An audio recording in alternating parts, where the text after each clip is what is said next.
Hi everyone. So in this video we will be doing Tom Jones written by Henry Fielding. Henry Fielding की ये novel है Tom Johns जो कि आपके MG3 में लगी हुई है। जिसके पास भी टॉम जॉन्स नॉवल है उसके लिए वीडियो हेल्पफुल होने वाली है। स्पेसिफिक हम क्या क्या करेंगे, हम नॉवल करेंगे, कैरेक्टर्स देखेंगे, राइटर के बारे में मतलब हमारे नॉवलिस्ट के बारे में थोड़ी सी बैकग्राउंड इन्फॉर्मेशन और लास्ट में उसमें क्या क्या मेन थीम है। तो ये रहेगा हमारा आज की वीडियो का पूरा टॉपिक। तो स्टार्ट करते हैं आज के वीडियो को। तो सबसे पहले इंपॉर्टेंट चीज़ जो आपको पता होनी चाहिए वो ये है कि इसका फुल टाइटल क्या है, राइट। क्योंकि फुल टाइटल बहुत इंपॉर्टेंट होता है जब भी आप कोई भी नॉवल कर रहे हो या फिर कोई भी प्ले भी अगर आप कर रहे हो तो आपको फुल टाइटल उसका पता होना चाहिए। तो फुल टाइटल है the history of Tom Jones a foundling. Foundling का मतलब आपको पता होना चाहिए। सबसे इंपॉर्टेंट चीज़ तो यही हो जाती है कि टाइटल का आपको मतलब पता। फाउंडलिंग का मतलब होता है बास्टर्ड बच्चा, जो जिसके पेरेंट्स का आपको पता नहीं है उसका। तो टॉम जॉन्स इसमें कैसा बच्चा है जिसके पेरेंट्स का पता नहीं है, इसीलिए इसका टाइटल इस तरीके से रखा गया है। एंड नेक्स्ट चीज़ हम क्या करेंगे, हेनरी फील्डिंग के बारे में डिस्कस करेंगे। हेनरी फील्डिंग का देखो टाइम आप देखिए कि ये इनलाइटनमेंट एज जो थी हमारी उसमें आते हैं। तो इनलाइटनमेंट एज किसको रूल कर रही थी, रीज़न को, रैशनैलिटी को, लॉजिक को। तो वो चीज़ें आपको इनके में भी देखने को मिलेंगी। सेंटिमेंटल उतना नहीं होगा, नेचर के बारे में इतनी चीज़ें नहीं होंगी। तो ये क्या है, नॉवेलिस्ट थे, प्ले राइट थे, प्लस ये एक मजिस्ट्रेट भी थे। सबसे ज़्यादा फेमस इनका वर्क है टॉम जॉन्स, जो कि आज हम करेंगे। इसकी डेट आपको याद रखनी है, इसलिए नहीं कि आपके पेपर में आती है बल्कि इसलिए क्योंकि इसके बाद आप नेट की प्रिपरेशन ही करोगे।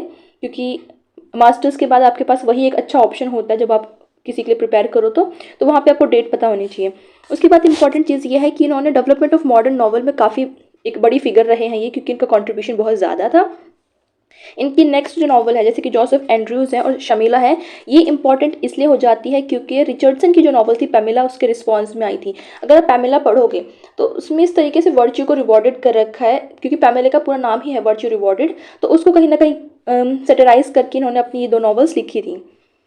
बाकी इसमें 18th सेंचुरी में इन्होंने अपने 18th सेंचुरी को इन्होंने अपने वर्क्स में अच्छे से शो कर रखा है। लीगल रिफॉर्म में भी इन्होंने कंट्रीब्यूशन किया हुआ है।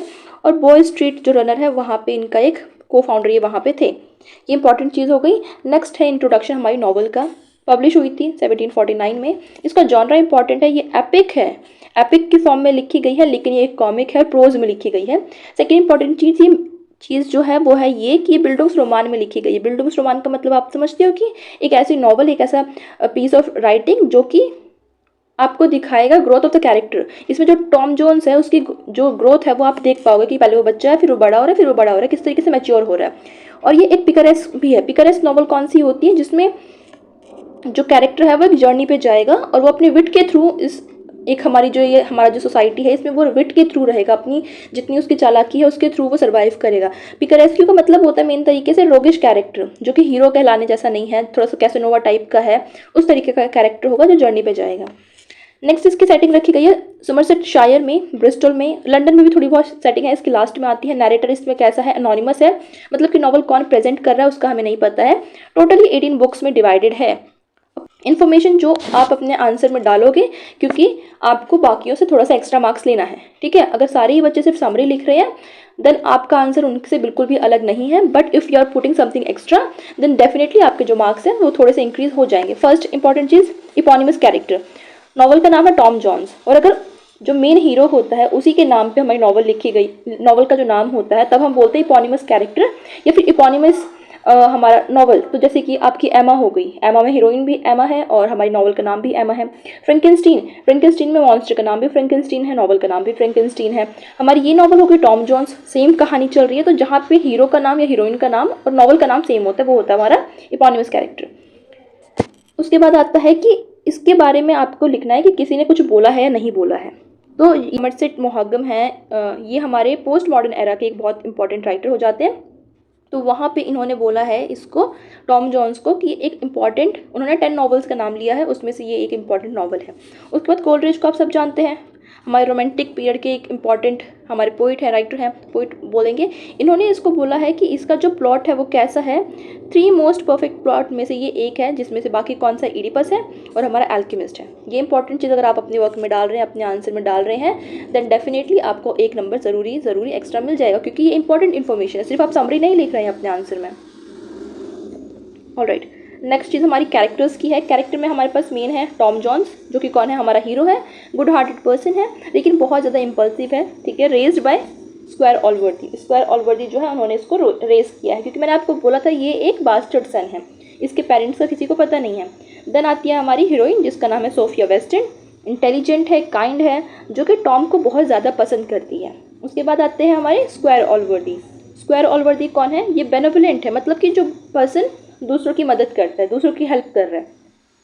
वेल्दी है, ये लैंड ऑनर है, जो कि टॉम को रेज करते हैं अपना बच्चा समझकर।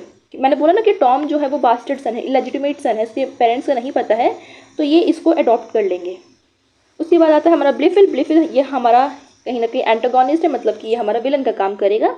और ये कौन है? ये जो स्क्वायर थे ना, ये जो बहुत से काइंड हार्टेड पर्सन है, ये इनका नेफ्यू है। उसके बाद आते हैं हमारे स्क्वायर पेस्टन, ये सोफिया के फादर हैं। देन आती है हमारी लेडी बेलास्टॉन, ये जो सोफिया है उससे रिलेटेड है वैसे एक तरीके से, हमें बाद में पता चलता है। ये टॉम को पसंद करती हैं, ये बहुत ज़्यादा मैनिपुलेटिव है, टॉम को पसंद करती है। फिर आते हैं हमारे पैट्रिच, ये टॉम के एक लॉयल फ्रेंड है, उसके कंपेनियन है, लेकिन इनकी वजह से कॉमिक रिलीफ हमारी नॉवल में आता है। हमने भी बात करी थी कि जो नॉवल है वो कॉमिक लिखी गई है, एपिक है, लेकिन कॉमिक फॉर्म में लिखी गई है, प्रोज में लिखी गई है। तो ये पर्सन यहाँ पे क्या काम करेंगे? कॉमिक रिलीफ का काम करेंगे, जहाँ पर भी सिचुएशन थोड़ी सी ज़्यादा ऐसी होने लग जाएगी कि आपको लगेगा कि अब बहुत ज़्यादा सैड होने वाला है, तब ये कोई ऐसा जोक मार सकते हैं, कुछ ऐसी बात कर सकते हैं जिससे कि ऑडियंस जो है, रीडर जो है, वो थोड़ी सी हैप्पी हो जाए।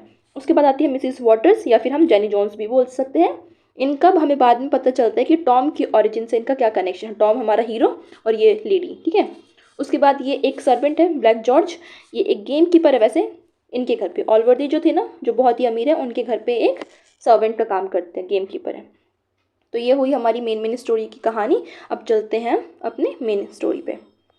इसमें मैंने इतने सारे कैरेक्टर्स लिख दिए हैं, आपको परेशान नहीं होना है कि कौन सा कैरेक्टर है, इतने सारे कैरेक्टर क्यों आ रहे हैं। तो स्टोरी शुरू करते हैं। स्टोरी स्टार्ट होती है हमारी, जो ऑलवर्दी हैं, ये जो ऑलवर्दी हैं, ये अपनी एक ट्रिप से आ रहे हैं, लंदन में एक ट्रिप पे गए थे, और वहाँ पर ये गए थे अपनी सिस्टर के साथ। सिस्टर का नाम क्या है?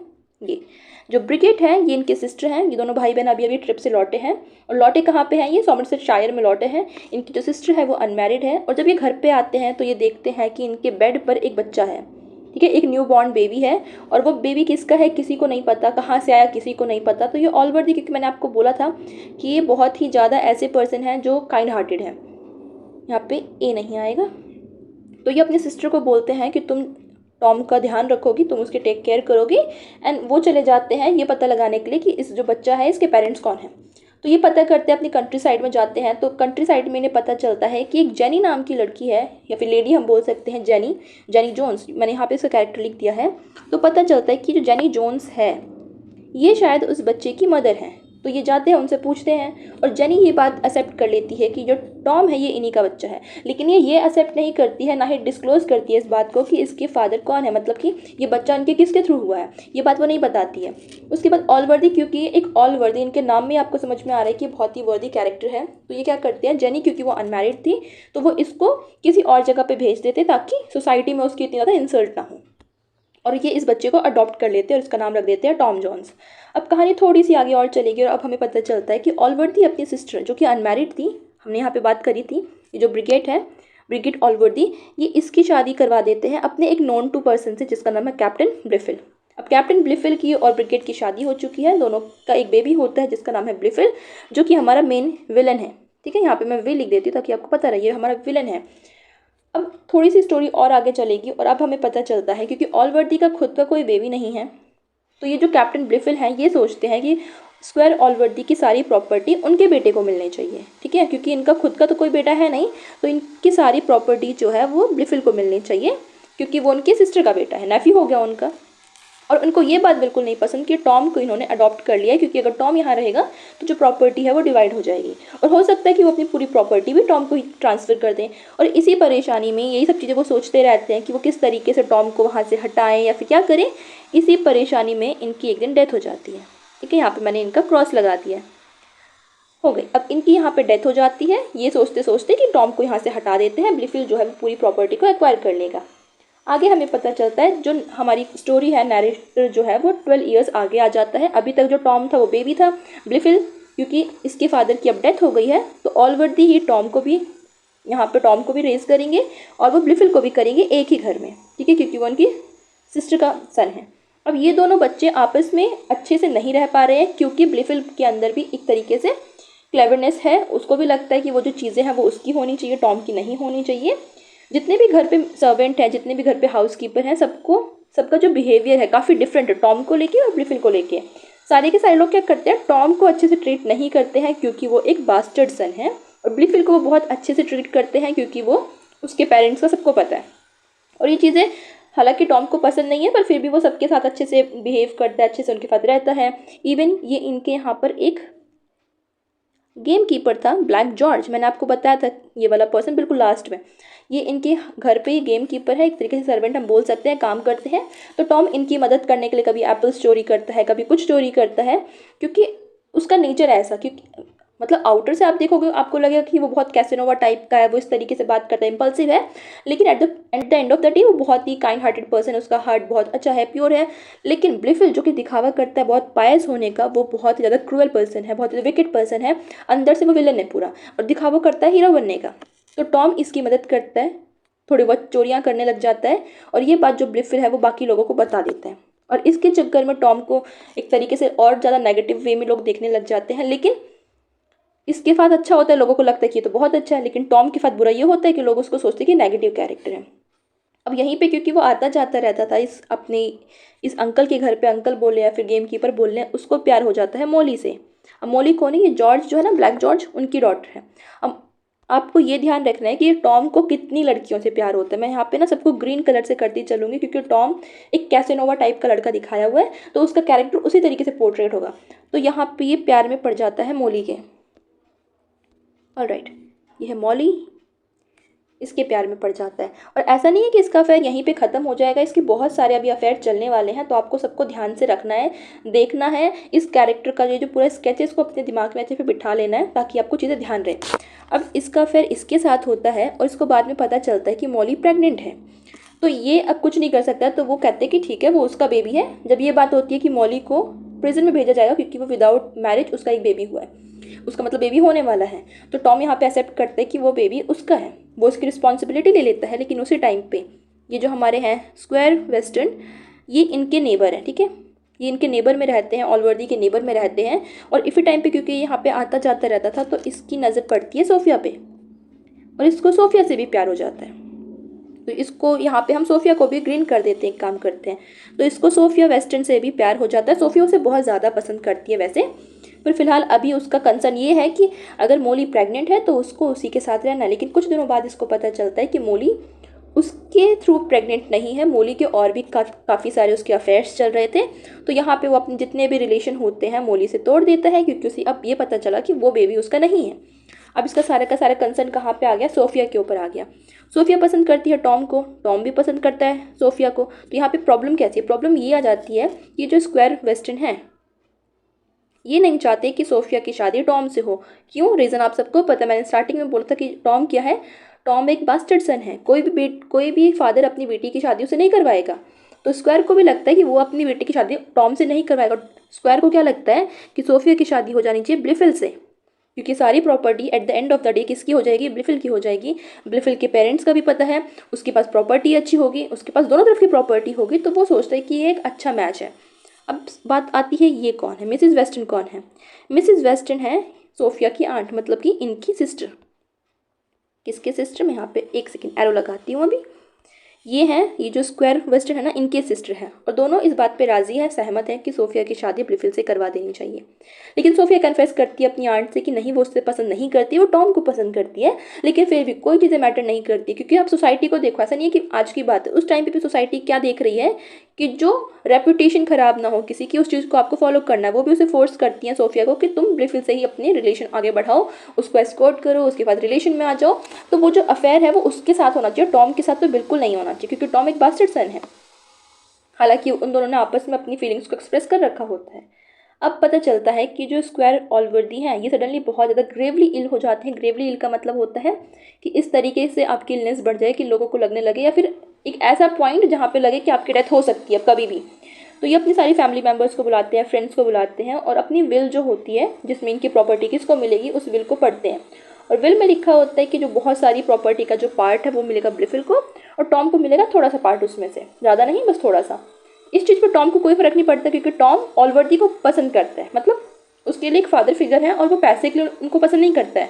वो वैसे ही उनको अपने फादर की तरह पसंद करता है। लेकिन ब्लिफिल का मेन मोटिव क्या था, उसको सिर्फ प्रॉपर्टी चाहिए थी, पैसा चाहिए था। उसके लिए फ़र्क नहीं पड़ता कि वो कैसे हैं, वो बीमार हैं या नहीं है, वो ग्रेवली इल है या नहीं है, उनसे फ़र्क नहीं पड़ता है। इसी टाइम पे एक न्यूज़ आती है, एक लॉयर आता है और बताता है कि जो ब्रिगिड ऑलवर्दी हैं, ये जो इनकी सिस्टर थी, इनकी डेथ हो गई है सडनली। और ये वाली खबर सुनने के बाद सबको लगता है कि जो ऑलवर्दी हैं, स्क्वायर ऑलवर्दी हैं, वो और ज़्यादा बीमार पड़ जाएंगे। लेकिन ऐसा होता नहीं है, इनकी हालत यहाँ पे ठीक होने लग जाती है, ये ठीक होने लग जाते हैं। अब इस चीज़ की जो न्यूज़ होती है कि ये रिकवर कर रहे हैं, टॉम बहुत खुश होता है। वो ड्रिंक करता है वहाँ पे और एक तरीके से जश्न मना रहा होता है। उसको फ़र्क नहीं पड़ता प्रॉपर्टी से, उसको सिर्फ ये है कि ठीक है, उसके पेरेंट जो है, उसका जो फादर फिगर है, वो पर्सन अच्छे से रहना चाहिए। और इस चीज़ को बहुत गंदे तरीके से ये ब्लिफिल पोर्ट्रेट कर देता है। स्टोरी अब ऐसे चलेगी कि जो ब्लिफिल है, ये तो पहले मैंने आपको बताया बहुत ही विकेट कैरेक्टर है, बहुत ही विलेनस कैरेक्टर है। तो ये बाद में ऑलवर्दी को क्या बोलता है, वो ये बोलता है कि जब आप डेथ बेड पे थे, आप बेड पे थे, बिल्कुल ही आपका लास्ट टाइम चल रहा था, उस टाइम पे टॉम जो है वो सेलिब्रेट कर रहा था कि आपकी डेथ होने वाली है। उस टाइम पे वो ड्रिंक कर रहा था, वो ये कर रहा था, वो कर रहा था, अल्कोहल पी रहा था, बहुत खुश था। और वो ऐसी ही पता नहीं क्या क्या चीज़ें जो है वो ऑलवर्दी को सुनाने लग जाता है टॉम के रिगार्डिंग, उसके अगेंस्ट में। किस लिए? क्योंकि इसको चाहिए सिर्फ प्रॉपर्टी, ठीक है, इसको हमेशा प्रॉपर्टी चाहिए, इसको फिर वो निकलवा देते हैं। अब ऑलवर्दी को इतनी सारी चीज़ें कोई नेगेटिव बोलेगा, आपको भी पता है कि अगर कोई इंसान बार बार एक ही चीज़ को बोलने लग जाए तो वो चीज़ें सच हो जाती, लगने लगती हैं। तो इनको लगता है कि सच में टॉम जो है वो एक नेगेटिव कैरेक्टर है। टॉम को कर देते हैं बैनिश, मतलब उनके घर से, उनके स्टेट से अब उसका कोई लेना देना नहीं है। अब टॉम चला गया यहाँ से। टॉम का मन नहीं था क्योंकि उसे प्यार है सोफिया वेस्टन से, वो सोफिया से कैसे मिलेगा, बट स्टिल वो क्या करता है, वो यहाँ पे चला जाता है। और इसी बीच एक चीज़ और होती है, जब टॉम ड्रंक होता है, उसने अल्कोहल पी रखी होती है, ब्लिफिल उसे बोलता है बास्टर्ड, ये इन्वर्टेड कॉमा में है। और इसको सुनने के बाद टॉम का हो जाता है दिमाग खराब, वो ब्लिफिल को भी अटैक कर देता है। तो हिट करता है फिर थोड़ा बहुत इस तरीके से, और इस चीज़ को भी ये ऑलवर्दी को बताता है कि उसने मुझे मारा है, उसने मेरे साथ ऐसा किया है। और बाद में रिजल्ट ये होता है कि टॉम को वहाँ से निकाल दिया जाता है। अब मैंने आपको स्टार्टिंग में बोला था कि ये एक पिकरेस्क्यू नॉवल है। पिकरेस मतलब वो एक एडवेंचर पे जाएगा, तो वो एडवेंचर टॉम का यहाँ से शुरू होता है, जब टॉम को यहाँ से निकाल दिया गया है। अब टॉम गया है एक जर्नी पे, अब वो जाएगा लंदन, और यहाँ से वो धीरे धीरे आपको जर्नी देखने को मिलेगी कि किस तरीके से वो ग्रो कर रहा है। अब यहाँ से वो निकल चुका है, अब स्टोरी आगे बढ़ेगी। अब यहाँ पे एक नई कैरेक्टर की एंट्री होती है, जैसे कि ये है मिसेस वाटर्स की, ठीक है। अब मिसेस वाटर्स का कैरेक्टर भी यहाँ पे इम्पॉर्टेंट हो जाता है। मिसेस वाटर्स टॉम को मिलती हैं रास्ते में, ठीक है, और ये इनके साथ चला जाता है एक इन में। मैंने आपको बोला था इसके बहुत लोगों के साथ अफेयर होने वाले हैं, तो उसमें से एक लेडी हैं जिनका नाम ये भी है, मिसेस वाटर्स। टॉम का अफेयर इनके साथ भी है, तो इन टोटल टॉम के अभी 3 अफेयर हो चुके हैं। अभी और भी अफेयर स्टार्ट होंगे इसके, पर अभी फिलहाल उसके 3 ही अफेयर हैं। तो वो मिलता है इनसे और वो जाते हैं एक इन में, वहाँ पे वो अपना रिलेशन आगे बढ़ाते हैं, अफेयर उनका यहाँ पे कंटिन्यू रहता है। उसी टाइम पे हम देखते हैं कि सोफिया की साइड से क्या हो रहा है। तो यहाँ पे उसको फोर्स किया जा रहा था कि वो ब्लिफिल से शादी कर ले, तो वो यहाँ से भाग जाती है और भाग के वो जाती है टॉम से मिलने के लिए लंदन। लेकिन वो जब यहाँ आती है इन में, तो उसे पता चलता है कि यहाँ पे टॉम का रिलेशन किसी और के साथ चल रहा है, उसका अफेयर किसी और के साथ चल रहा है, और वो यहाँ पे चली जाती है। और जब टॉम को ये बात पता चलती है कि सोफिया यहाँ आई थी, तो वो निकल जाता है सोफिया को कंटिन्यू करने के लिए, परस्यू करने के लिए। अब यहाँ से स्टोरी हम थोड़ी सी इरेज करते हैं और स्टोरी आगे बढ़ाते हैं। अब इसका रिलेशन हमने देखा था अभी कि इसका रिलेशन यहाँ पे भी था, ये भी ग्रीन रहेगा। अब चलते हैं आगे। अब सोफिया जाती है अपनी एक नॉन टू के पास। जब सोफिया यहाँ से निकल रही होती है ना, इनसे तो एक पर्सन आता है, फिट्जपैट्रिक, ठीक है, वो अपनी एक वाइफ को ढूंढ रहा होता है इसी इनके अंदर। हालांकि इनका कोई मेन कैरेक्टर का इस तरीके से रोल नहीं है, बट बस आपको नाम पता होगा तो बेटर रहेगा। और वो जिस अपनी वाइफ को ढूंढ रहा होता है वो होती है सोफिया की कज़न। बस इसका यहाँ पे इतना सही मुद्दा है, और कोई मुद्दा नहीं है। स्टोरी आगे बढ़ेगी। अब सोफिया जाती है अपनी एक नॉन टू के साथ रहने लग जाती है लंदन में, जिनका नाम है लेडी बेलेस्टॉन। इसको भी हम कर देते हैं ग्रीन, क्योंकि इसका जो टॉम है उसका रिलेशन इनके साथ भी चलेगा, फिर इनके साथ भी चलेगा। अब टॉम को मेन जो इंटरेस्ट है वो इस लेडी में नहीं है, ठीक है, लेडी बेलेस्टॉन में नहीं है। वो इनके साथ अफेयर इसलिए चला रहा है ताकि वो सोफिया से मिल सके। सोफिया उससे नाराज़ है तो वो सोफिया से मिल सके, सिर्फ इसलिए वो लेडी बेलेस्टॉन के पीछे पीछे घूम रहा है, उनके घर पे आता जाता रहता है। और इसी टाइम पे जब इन लेडी बेलेस्टॉन को ये लगता है कि वो सोफिया के चक्कर में यहाँ आ रहा है, तो टॉम एक गेम खेलता है यहाँ पे। वो क्या करता है, लेडी बेलेस्टॉन को एक शादी का प्रपोजल भेज देता है। और आपको पता है कि कोई भी उसका शादी का प्रपोजल एक्सेप्ट नहीं करेगा, क्योंकि वो एक बास्टर्ड सन है। देन ऑब्वियसली हमारी जो बेलेस्टॉन है वो भी नहीं करती हैं एक्सेप्ट, और वो भी भाग जाती हैं यहाँ से। अब यहाँ पे पता चलता है कि वो सोफिया को कन्विंस कर लेता है जो भी चीज़ें हैं कि ऐसा कुछ भी नहीं है, उसका जो भी रिलेशन जितने इसने बनाए हैं वो बताते हैं कि वो सिर्फ उससे मिलने के लिए यहाँ पे आता था ताकि वो उससे मिल सके। ये सब चीज़ें आपको यहाँ पे देखने को मिलेंगी। स्टोरी और आगे बढ़ेगी तो पता चलेगा कि ऑलवर्दी हैं, हमारे वेस्टर्न हैं, हमारे ब्लिफिल हैं, ये सारे लंदन आ जाते हैं। अब क्यों आए हैं? क्योंकि अब इनको लग रहा है कि टॉम से ये शादी कर लेगी सोफिया, या फिर जो भी चीज़ें होंगी, तो सोफिया को कर देते हैं एक रूम में लॉक। क्योंकि यहाँ पे आपको पता है हर एक फादर की एक कहानी है, आप मूवी देख लीजिए, नॉवल देख लीजिए, जब पता चलता है तो फिर क्या करते हैं, ग्राउंडेड कर देते हैं अपनी डॉटर को या फिर सन को। तो वो सेम कहानी यहाँ पर भी होती है, सोफिया को एक रूम में बंद कर देते हैं कि सोफिया उससे मिल ना पाए। अब आगे की स्टोरी आगे स्टार्ट होएगी। अब हम ये जो पर्सन मैंने आपको बताए थे ना, ये जो फिट्सपैट्रिक, इनको लगता है कि टॉम का रिलेशन इनकी वाइफ के साथ था उस इन के अंदर, क्योंकि उनको उनकी वाइफ मिल नहीं रही थी, तो इनको लगता है कि टॉम के रिलेशन उनकी वाइफ के साथ चल रहे थे। और इसी कन्फ्यूजन में ये क्या करते हैं, टॉम को इनवाइट करते हैं एक डुएल के लिए कि एक हमारे बीच में एक डुएल होगी, एक लड़ाई होगी।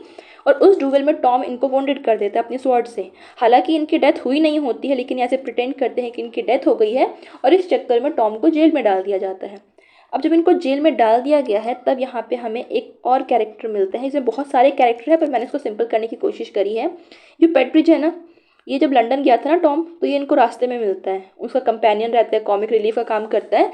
तो ये जो पेट्रिज है ये इसे मिलने आते हैं जेल में, और आके उसे बताते हैं कि ऐसा ऐसा है, वो पर्सन अभी मरा नहीं है, जिंदा है, तो तुमको यहाँ पे जेल नहीं होनी चाहिए। और साथ में जेनी जोन्स भी आती है। जेनी जोन्स आपको याद है कौन है? मैंने आपको स्टार्टिंग में बताया था कि एक विमेन है जो ये चीज़ एक्सेप्ट करती है कि टॉम जो है वो उनका बेटा है, लेकिन वो अपने हस्बैंड का नाम नहीं बताती कि टॉम के फादर कौन है।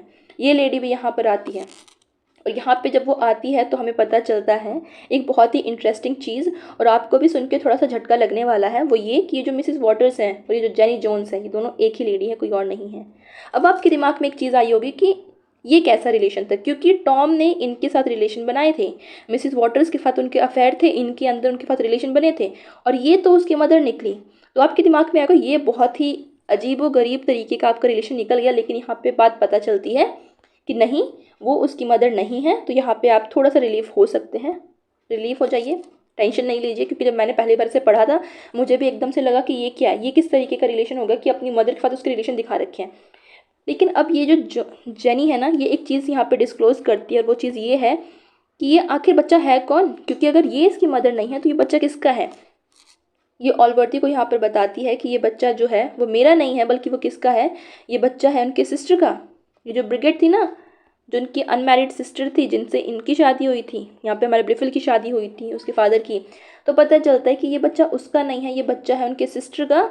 उनके सिस्टर प्लस ये जो पर्सन है पेट्रिज, ये दोनों, इन दोनों का बेबी है ये, ठीक है, ये इन दोनों का बेबी है। ब्रिगेड ने जेनी को बोला था कि वो इस चीज़ को एक्सेप्ट कर ले सबके सामने, क्योंकि वो अनमैरिड थी, ब्रिगेड खुद अनमैरिड थी, तो वो उस बच्चे को सबके सामने नहीं दिखा सकती थी कि वो बच्चा उनका कैसे हो गया, कहाँ से आ गया, और वो उस अफेयर को भी डिस्क्लोज नहीं कर सकती थी। इसीलिए वो जेनी को बोलती है और जेनी लास्ट में हाँ कर देती है। तो यहाँ पर हमें पता चलता है कि जो टॉम है वो एक बास्टर्ड सन नहीं है, उसके पेरेंट्स हैं, बस वो डिस्क्लोज नहीं हुए थे। तो यहाँ पर आके चीज़ें क्लियर होती हैं, और अब हमें पता चलता है कि और भी चीज़ें यहाँ पे डिस्क्लोज होती हैं। ये ऑलवर्दी को चीज़ें बताई जाती हैं कि जितनी भी चीज़ें हैं, कन्फ्यूजन हुई है टॉम के अगेंस्ट में, जिसको भड़काया गया है, वो सारा किसका किया हुआ है, ब्लिफिल का किया हुआ है। उसी ने सब कुछ किया है, उसी ने डुएल की बात करी थी, उसी ने नेगेटिव बोला कि वो आपके डेथ बेड पे थे, वो जश्न मना रहा था, वो बात भी झूठी थी। तो सारी चीज़ें यहाँ पर डिस्क्लोज होती हैं कि ब्लिफिल एक नेगेटिव कैरेक्टर है। और यहाँ पे ये भी कंफर्म हो गया कि जो टॉम है वो एक बास्टर्ड सन नहीं है। तो फिर क्या है, ये तो इसका रियल नेफ्यू हुआ ना, तो इनकी जितनी भी प्रॉपर्टी है वो उनके रियल नेफ्यू को ही मिलेगी। और इस चीज़ का यहाँ पे डिस्क्लोज होने के बाद कि टॉम एक बास्टर्ड सन नहीं है, सबसे बड़ा इम्पैक्ट क्या पड़ता है, सबसे बड़ा इम्पैक्ट पड़ता है कि जो स्क्वायर वेस्टर्न है, जो कि अभी तक अगेंस्ट थे कि टॉम से सोफिया की शादी नहीं होनी चाहिए, वो इस चीज़ से मान जाते हैं कि सोफिया की शादी टॉम से हो जाए। क्यों? रीज़न पैसा नहीं है, रीज़न ये है कि टॉम एक बास्टर्ड सन नहीं है। अब उसको स्टेट मिलेगा वो बात तो सही है, उसको पैसा मिलेगा, इनहेरिटेंस मिलेगी वो बात सही है, लेकिन मेन रीज़न इनका क्या था कि जो टॉम है उसके पेरेंट्स का पता है वो बास्टर्ड सन नहीं है। तो यहाँ पे उन दोनों की हो जाती है शादी। ब्लिफिल का कैरेक्टर यहाँ पे एक नेगेटिव है, तो उसका कैरेक्टर का कोई मतलब नहीं है। ऑलवर्दी का जो जितना भी इनहेरिटेंस था उसमें ब्लिफिल का कोई शेयर नहीं बचा हुआ है, क्योंकि वो एक नेगेटिव कैरेक्टर है। क्योंकि ये कॉमिक थी तो लास्ट में जो कॉमिक होती है, कॉमेडी होती है, वो कैसी ख़त्म होती है, शादी से ख़त्म होती है। तो लास्ट में हमारी जो मेन कैरेक्टर है उनकी शादी हो जाती है और यहाँ पे हमारी जो स्टोरी है वो ख़त्म होती है। तो आई रियली होप कि मैंने अच्छे से समझाई होगी इसकी स्टोरी। ग्रीन कैरेक्टर जितने मैंने कर रखे हैं उनसे उसका रिलेशन चला था। इसकी रियल जो मदर है वो थी हमारी ब्रिगेड और पैट्रिक उसके फादर थे। नेक्स्ट अब आ जाते हैं हम अपनी थीम्स पे। देखो थीम्स इसमें इंपॉर्टेंट क्या है, मोरालिटी प्लस हिपोक्रेसी। मोरालिटी क्यों है कि एक कैरेक्टर जो है वो मोरल है, ठीक है। आपने देखा कि टॉम का कैरेक्टर कैसा है, वो एक गुड नेचर पर्सन है, वर्दी कैरेक्टर है। ऑल वर्दी का कैरेक्टर कैसा है, एक वर्चुअस कैरेक्टर है, मोरालिटी उसके अंदर है। हिपोक्रेसी कैसी है कि लोग दिखावा कर रहे हैं। हिपोक्रेसी किसकी, आप ब्लिफिल की हिपोक्रेसी देख लीजिए कि दिखावा कुछ कर रहा है कुछ वो। Fate versus free will.